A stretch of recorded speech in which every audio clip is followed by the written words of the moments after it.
This is the Media Bubble Podcast, where we talk about geeky media. He's Karol and I'm Fredrik. Let's get started. In this episode of our Bubble Podcast, we'll take up the cultural phenomenon that is Twilight from 2008. Yeah, Karol wanted to watch a movie from over 10 years ago. What can I say? I just had this urge to watch Twilight for some reason. Why? It's not even that popular anymore. I mean, you'd be surprised. Like in 2021, there was like a Twilight renaissance where people just like rediscovered the movie and started talking about it and like post fan fictions and media and posts. So it's 2022 now. So what? We can make another renaissance. Okay, so probably from those reactions, Karol wanted to make an Twilight episode, so we have both watched the first film separately. Exactly, because I felt like it would be really mean to you if I asked you to see all of the movies. And also, you did ask that. Okay, so it'd be rude because we wouldn't be able to fit in all of the movie discussion in one episode. Yeah, we say about I don't think there will be more episode of this, but anyway, let's get started. Okay, so in today's episode, or the episode that I proposed, I want to talk about Twilight. After seeing the movie, what were your initial thoughts? What were your initial thoughts before seeing the movie? Let's see. It was going to be some two early 2000s corny teenage film about vampires. I have seen some vampire things like Vampire's Diary, I guess. I have seen a bit of that show. I'm not really that I'm not really that about it being a story about vampires, but I don't know. Twilight has always kind of been that film that or that film series that people either loved or hated, and I don't know. I have never really felt I ever had an interest of watching the films. So yeah. I mean, during the height of Twilight popularity, it was a pretty common sentiment. It was seen as uncool and pretty weird if you as a guy enjoyed seeing Twilight movies. I don't know. It was also this thing that some guys actually went to see it as, oh, we're going to go and see it as a joke. Which I feel is maybe it was an excuse to see the movie at all. Yeah, so some probably used that as an excuse. But for me, sadly enough, during the height of the popularity, I've never seen or read the books. I've known of Twilight from the memes and from the many, many, many parodies online. Most and foremost, the vampire movie. In some ways, it feels like I have seen the movie before I even saw it. I think with it being so big, maybe you've seen some clips and scenes already because, like, no, yeah, it was problematic. There's some things that are very well known about Twilight, like the one that's I can bring up that's like everybody knows about is the vampire's glitter in the sunlight. That I felt was a very well known fact about Twilight. I mean, it was basically one of the major points for why the people hated the movie. Because it, like, feminized or made the vampires less scary, as if it was some kind of a grave sin to do so. Yeah, but it was also a very time where there was a lot, and I mean a lot of this kind of type of vampire content out. But was it really?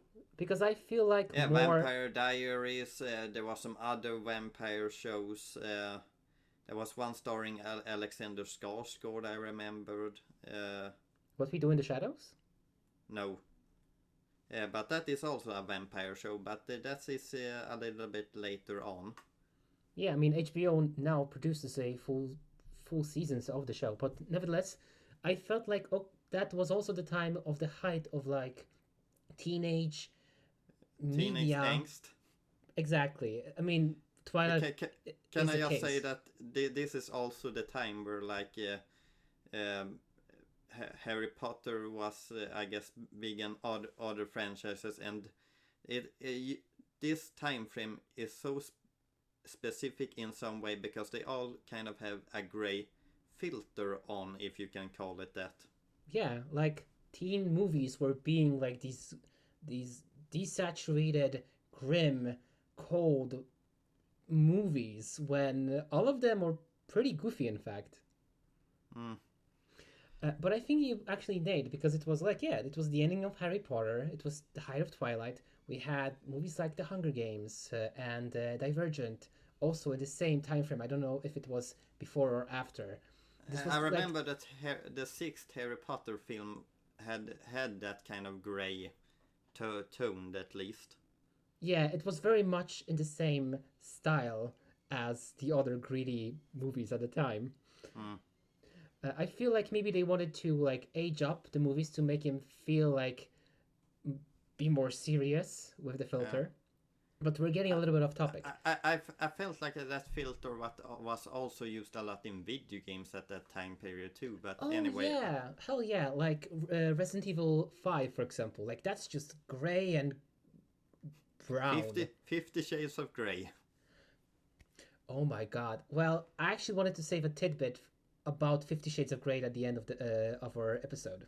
I think I know what the tidbit is, but let's talk about Twilight, I guess. So nevertheless, Twilight was a big hit amongst the teen demographic, primarily girls and sometimes also moms known as Twilight moms. It was a self-indulgent fantasy book series written by Stephanie Meyer, and that became just an overnight hit. It is not unknown that this is wish fulfillment. She dreamed of a hot vampire that could like turn her into a vampire and have steamy romance with, and maybe there's also a werewolf boy that also like pines for you. Can I just ask you a question? Have you seen some Robert Pattinson interviews about the film? Yeah, because he even thought he's the main character. He thought that the story was very weird too.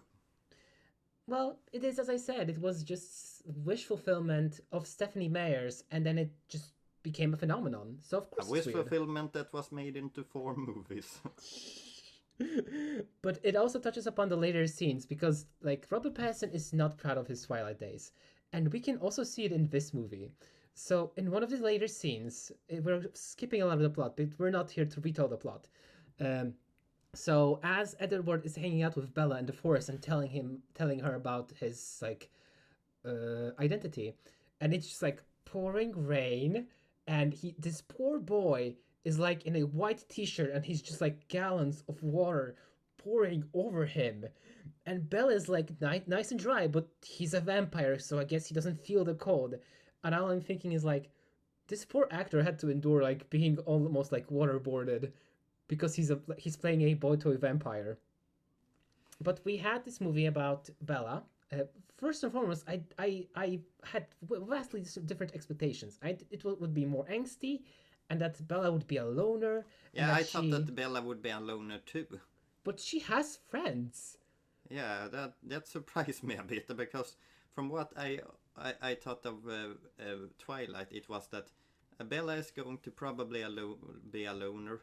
I didn't know that she would move to a new town. A town which has apparently 3,000 people. Yeah, we had a discussion that it's a small town, but like it's not really that small of a town. Yeah, the creators probably... I don't feel like the creators know how little a 3,000 people town is. Because it felt like the school was more than 3,000 people. they had a nice school. Like, say what you want, but the sets in the movie were pretty nice. Like, I wouldn't have anything against going to that school as a kid. No, Uh, it was nice. but I was also shocked that actually like Bella has a mother and a stepfather.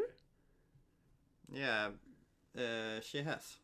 Yeah, so the plot is Bella is staying with her dad because her mom remarried a baseball star and they have to travel around, and Bella feels like she's tying them down, so she moves in with her father, Charlie. Yeah, can I just say one thing about that? Is that Bella it comes from Arizona.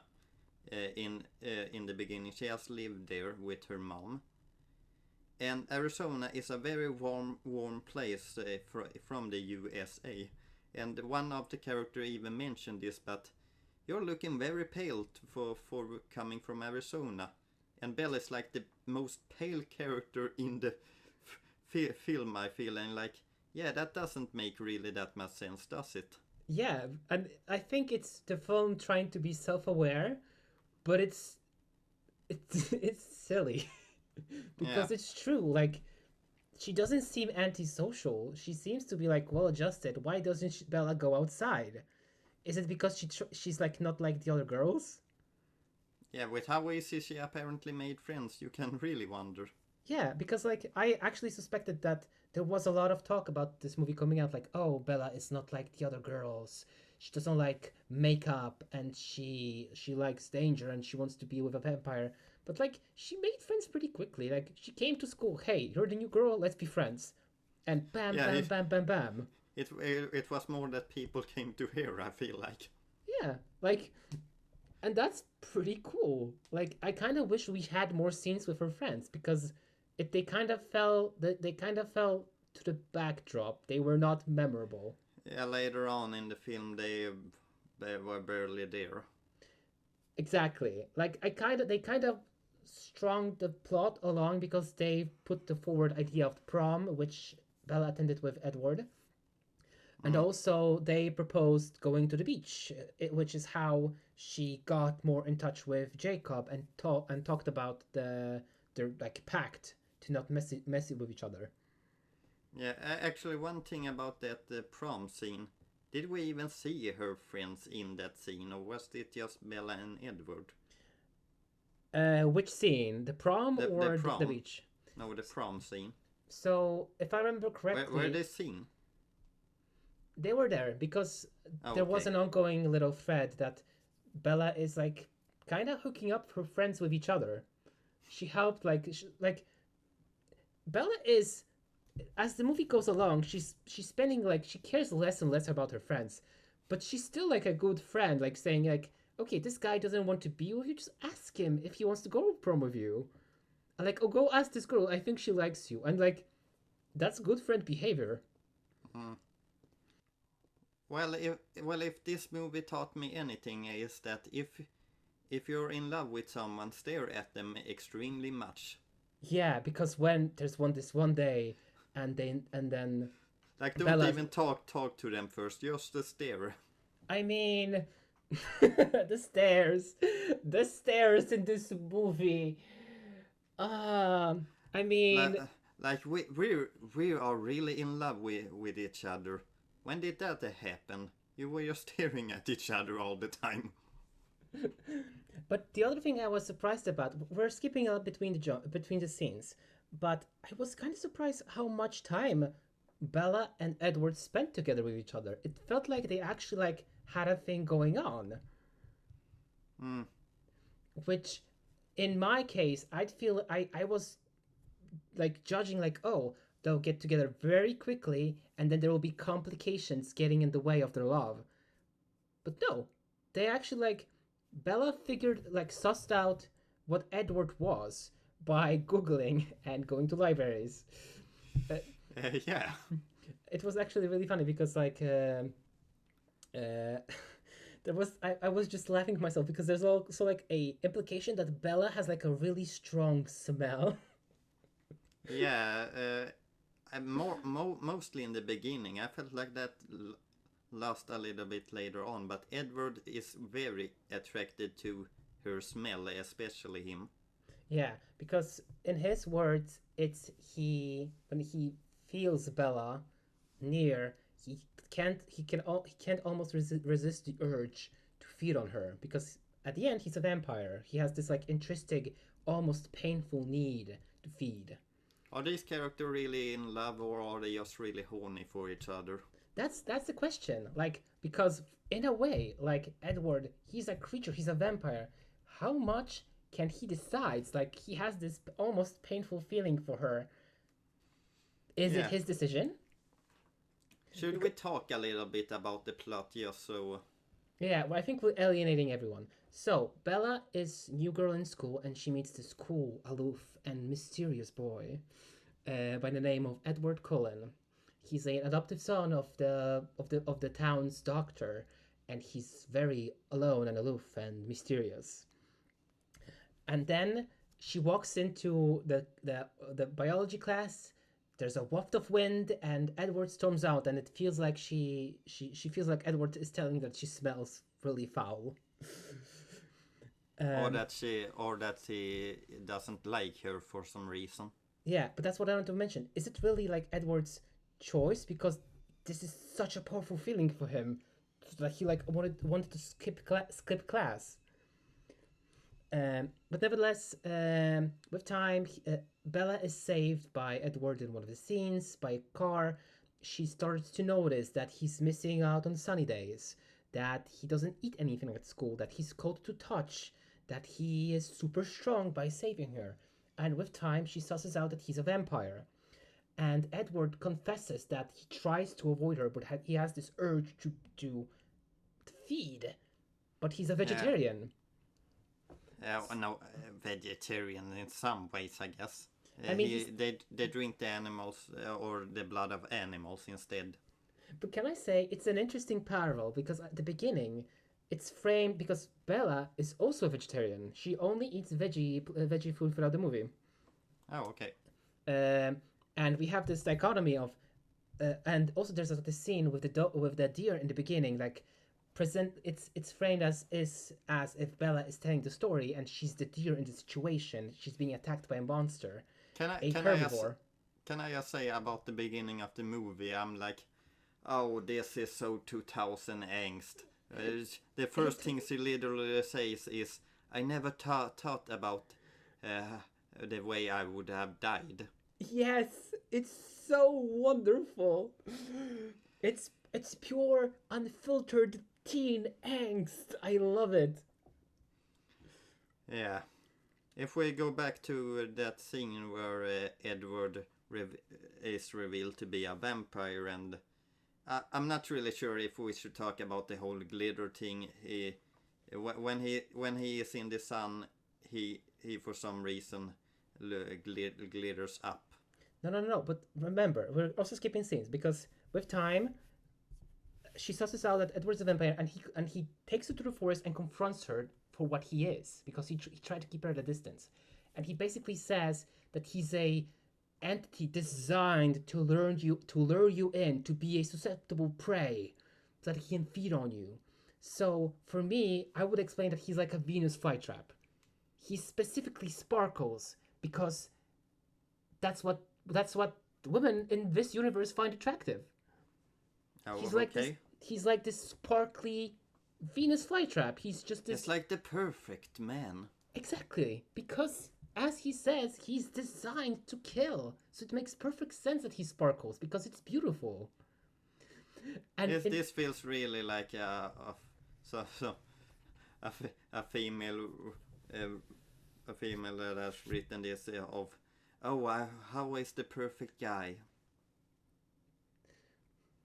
I mean, it was kind of okay. Like when there's like this enough lightning and it shines off his abs and you can see like sparkly bits. I'm just like, I could see something here. Yeah, but I just mean the fact that I'm a monster, but I'm really nice and good looking at the same time. No, he never said that. Actually, he said that he's a monster and Bella should stay away from him because he is designed to kill. But in Can I have seen that scene? I'm not sure what the director said to Kristen Stewart, but if he said, act with no feeling or emotions in your words, but that scene I'm kind of like, I'm a vampire, I can hurt you. No, you're not. I'm not afraid. Yeah, okay, so Edward's delivery in that scene, I have to agree, it was really stiff.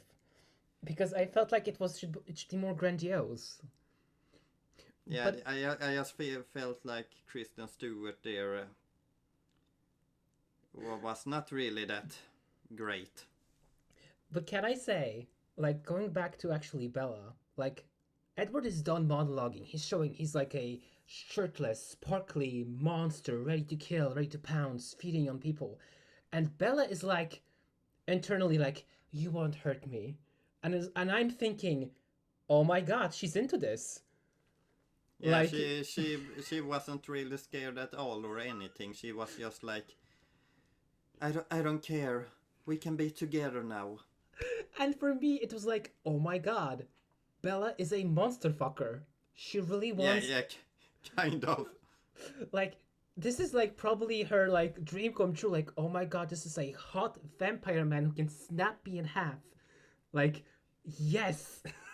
You should react a little bit about that. But if you could interpret that her stiff delivery was just Bella being so like, oh my god, this is happening. do you mean that the stiff delivery was that, oh, I'm really into this? Kinda. Maybe it was just like take away the normal boys. I have a deep vampire guy here. And Bella's was like, hell yes. Like, you're hot, you're dangerous, you're a supernatural being, you can snap me in half with a swipe. I am living. And then she like makes an active choice, like, yeah, hell yeah, I'm gonna hang out with you. Like, after that, he's like the only thing she's thinking about. Yeah, they go from being in love to being the most important things in their whole life pretty quickly. Yeah, because like they start hanging out a lot. They start hanging out in school during lunch. Then they all go out on dates. Then Edward takes her to visit her family, who is also vampires, which is also interesting because they see her kind of as a prey, like, and I also understand like Edward's family reaction because everyone is like, yeah, welcome in, like really cool that you're okay with Edward being a vampire, like you're pretty awesome. But one of the sisters to Edward is like, why is this happening? This should be happening. Like, this is just a human. And I was thinking about like, why does she say that? Why is she so negative? But then I like, oh wait, she's like hundreds and hundreds years old. Like a normal fling with a girl is like a blip of time, like a second for her. Yeah, Bella even mentions in the end of the film that I want you to turn me into a vampire so we can live on forever together. And there she is, monster fucker Bella. She wants to be a vampire too. But now I skipped ahead again. Sorry. But can I say, like, go and then because going back to the scene when they meet the parents, it's like, oh, like because vampires don't eat, so they're like making Italian pasta and just like, do you think she likes Italian? Well, her name is Bella, so she probably likes Italian food. It's like, and then like once she's like she doesn't eat, so she like crushes the bowl. It was so dumb. And then the thing is that they were cooking and something that you realize is, well, wait, vampires only eat blood, so they're cooking just for her. Yeah, and they even mentioned it in the movie, like, oh yeah, like you just gave us a reason to use this kitchen because we never used it before. Yeah. And then they go to Edward's bedroom, and you know what first thing Bella does? I'm trying to remember. She looked at his CDs collection, or no, she's like, no bed, huh? Like, Bella, please. Take a chill pill, like. Yeah, stop being so horny. Like, that's what I'm saying. Like, my girl Bella knows what she wants and she gets it. Yeah, later on. Uh, Um, and then they spend more time together. yeah. Should we mention something about the wolf boy? Jacob, oh my god, his hair in the beginning, have you seen it? Yeah, watch the film, Carol.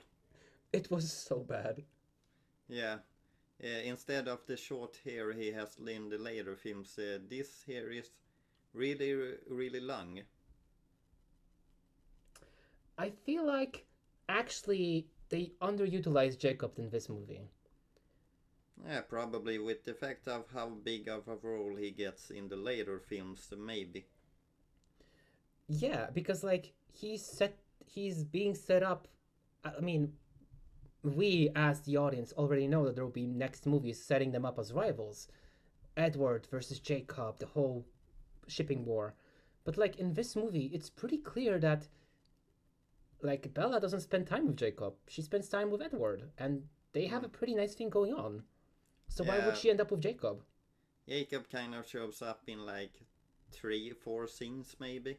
Yeah. And then he like walks away into the forest as they go into the prom. Yeah, in the end of the film, he's kind of like, he's giving a message to Bella of, my father wants you to stop seeing this vampire. And it's played off as a joke, but I was thinking like if I was in Bella's position, I was like, that's not for your grandpa to decide. No, that's not for your uncle. Like, Mhm. this is my relationship. I'm dating Edward, not him. Back off. He can't date him. Your grandpa cannot date my boyfriend. No, he's mine. He's my hot monster boyfriend, not his. Mm. So what happens more in the film? There, Let's see. so there was a scene after the dinner where so because they started going out together, Edward shows like more of his perspective on the world. That's why they're like go running through forest, like hang on, spider monkey, and then they like weirdly CGI climbed on trees. Mm. So I think it was actually a pretty nice scene because, like, from Edward, he's like atop of the world, sees everything from above because for him, he's not really allowed to have relationship with other people because he's a vampire. So he Mm. sees everything like from a bigger perspective. He sees the forest for the trees. Whilst Bella is usually stuck on the ground, busy with her everyday life, so she doesn't see the beauty of the entire world. So it kind of brings them closer together, and it's so cool. Mm.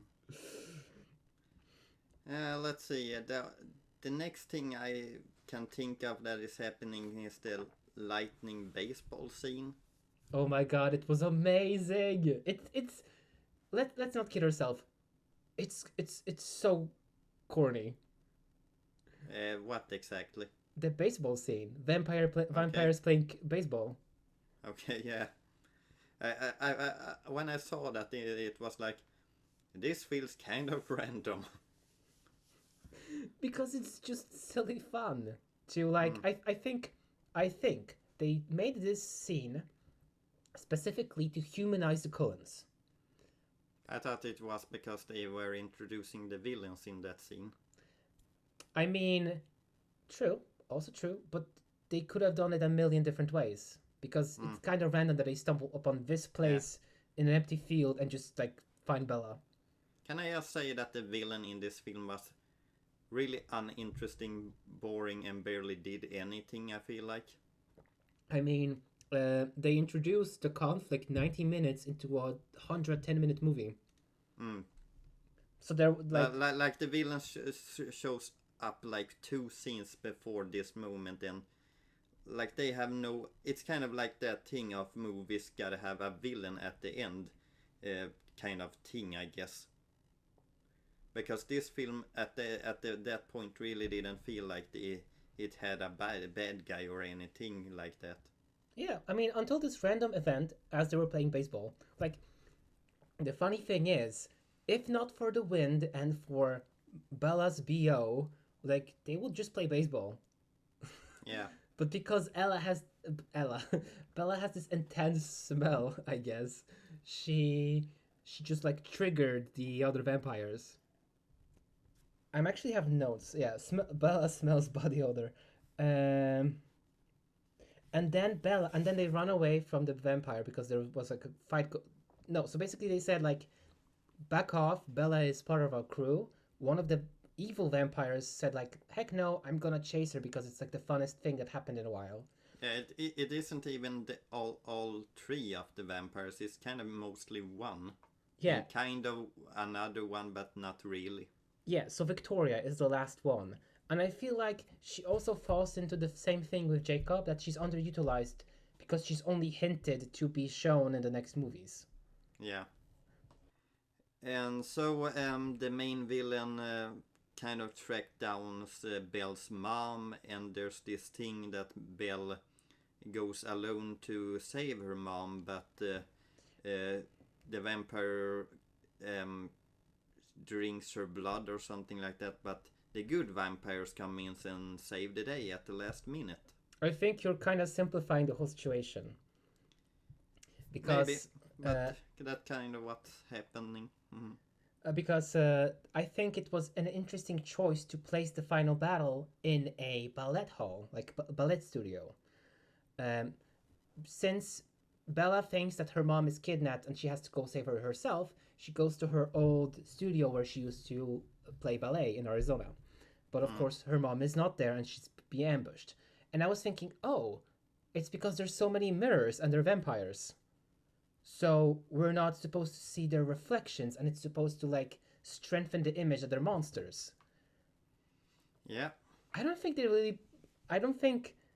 there was any more like shots showing them not having reflections. I'm not really sure. I didn't really notice that detail. Like, am I reading too much into this? I don't know. Maybe or maybe not. And then, as you said, Bella is bitten by this vampire. We've learned before that that Edward was turned. He was suffering from the plague, and Dr. Cullen turned him into a vampire, and he became eternally 17. And we learned that the vampires either drink a lot of blood and suck you dry, or as they bit you, they have poison that turns you into one of them. Yeah, so that scene was a bit earlier on in the film, wasn't it? But it's relevant now because since Bella is bit, she's either gonna die or turn into a vampire. And Edward is the one who has to suck out the blood from Bella. Something that he was purposely avoiding to do this entire movie.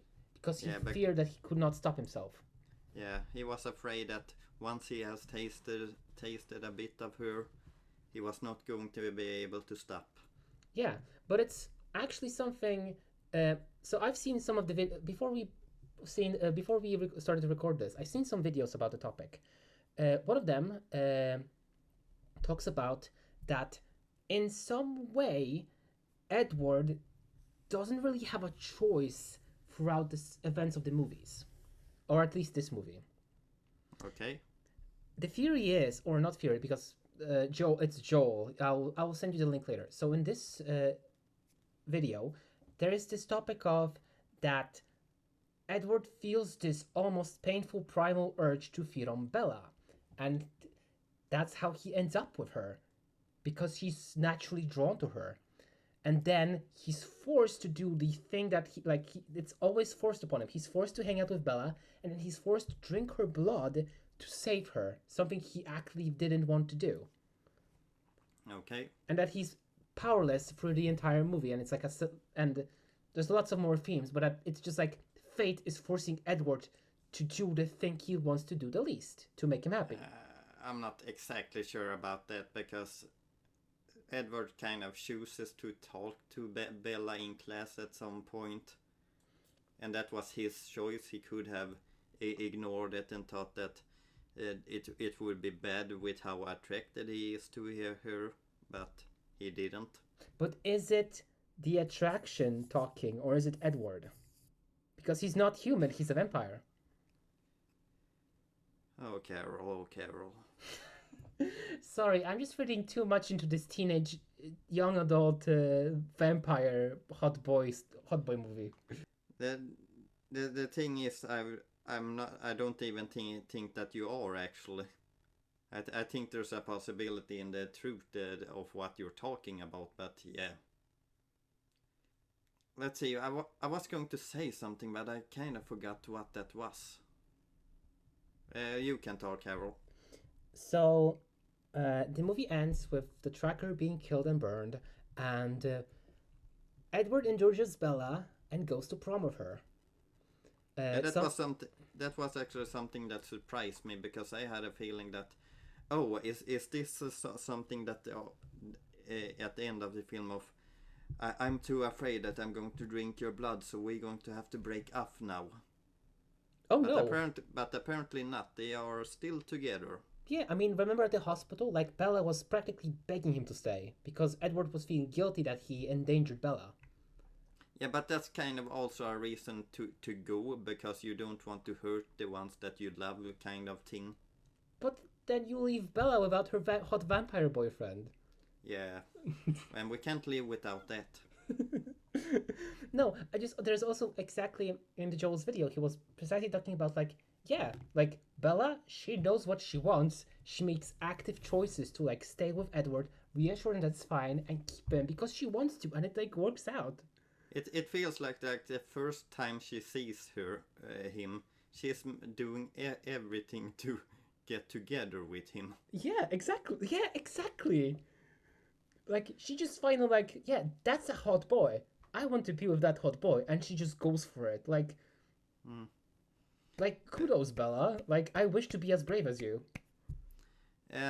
Anyway, I guess we're coming around to end of this video, and we're at the end of the film as well, so I guess I can talk about what I felt about this film. Go ahead. And when I was seeing it, what I was feeling was it was really boring.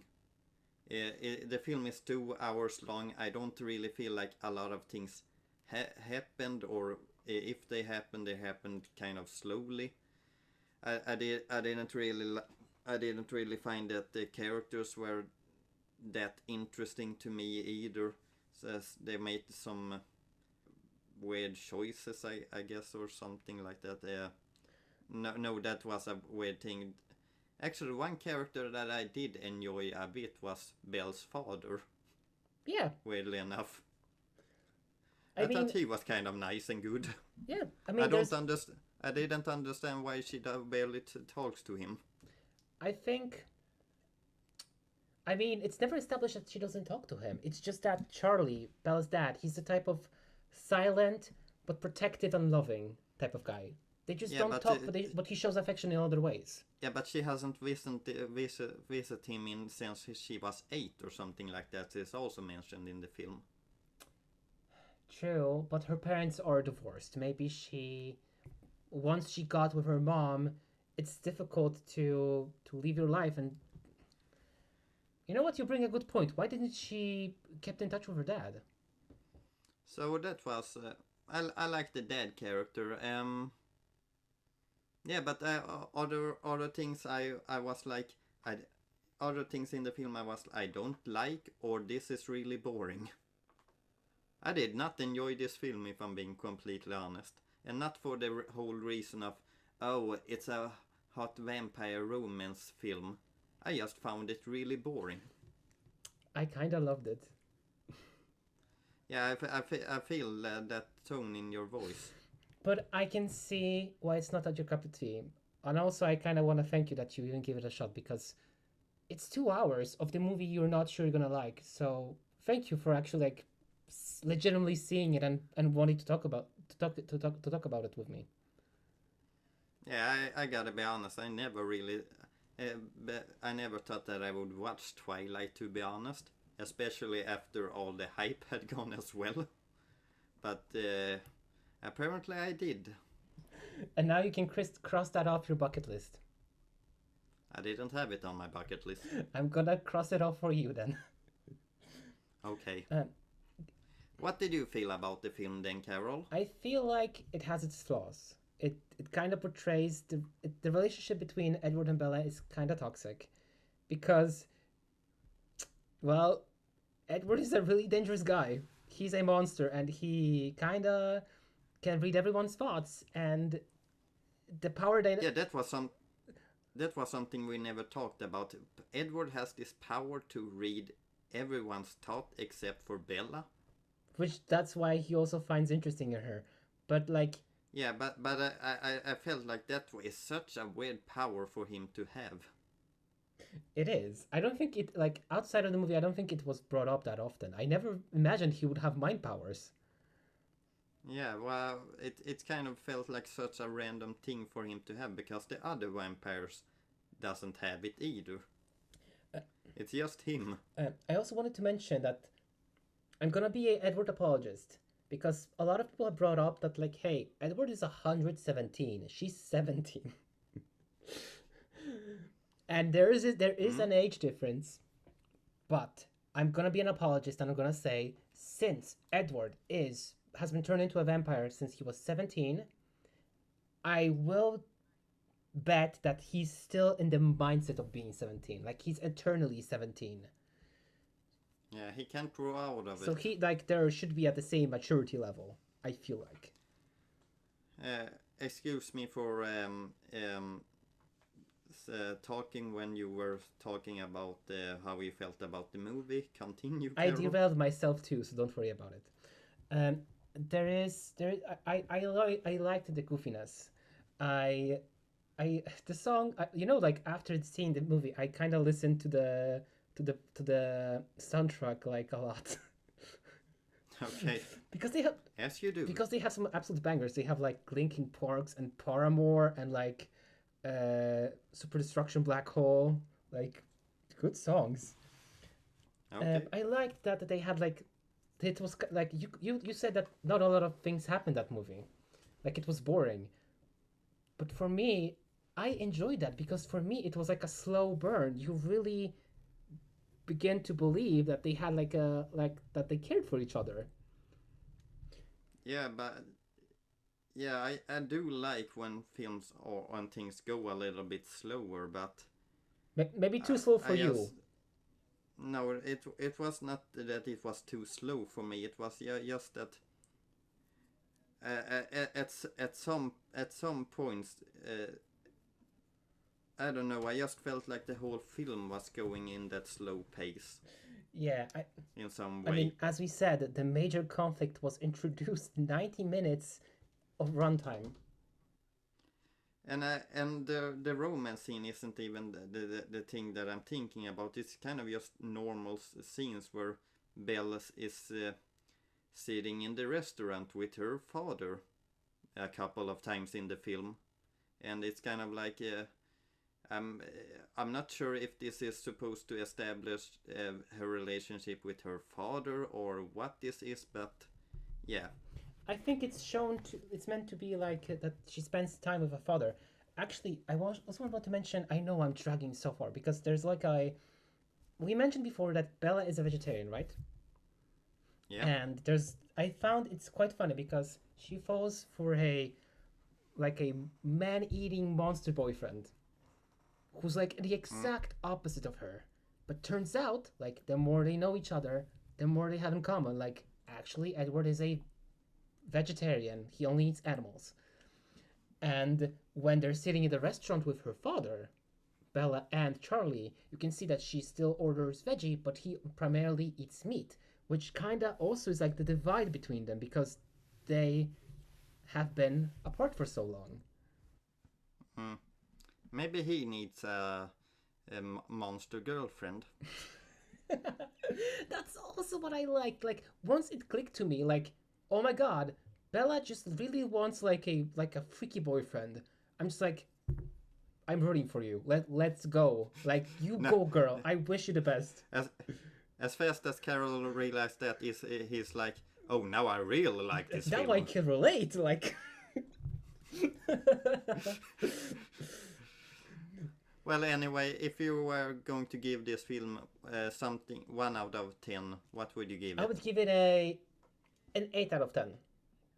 I would say 5. It's not really that bad of a film, but as I said, I just felt like it was a little bit drawn out. And that's a valid criticism. I feel like I would give it a higher score if the movie didn't throw so many characters at us, like Bella's friends or the Cullens, who didn't have anything to do in this movie, um, Or like three antagonists, which only one turned out to be evil, and the other one was a tease. Like Jacob, he didn't do anything. Like, Yeah, Jacob, what do you, why were you even yeah, here? exactly. And also like, it's not the best. It has flaws. That's why it's an 8 out of 10. Don't think about the flaws too much. Um, yeah, and that was our episode about Twilight. Let's see if we make some more. I'm not sure. Carol is probably going to have to make me very drunk in that case. So let's see. You can't say that. It's gonna sound like you're not consenting to more Twilight. I I can edit it out. No, keep it in. But I feel like I'm gonna force to see more. Like I think I'm gonna see all of them, but you can, you're spared. That's all right. Okay, I well, I actually liked one more character in the, and it was one of the from the vampire family, and it was the guy that was blonde and just so quiet, and he has. I just felt like he had some weird stares, and I'm kind of like, I find you I interesting. think he had like one line of dialogue when they've met the other vampires playing baseball. Yeah, probably. Anyway, as always, thank you all for listening, and we hope you enjoyed it as much as we have. Don't forget to follow, hit that bell icon, or follow us on socials like Twitter. See you again in the next episode, and have a wonderful day. Goodbye.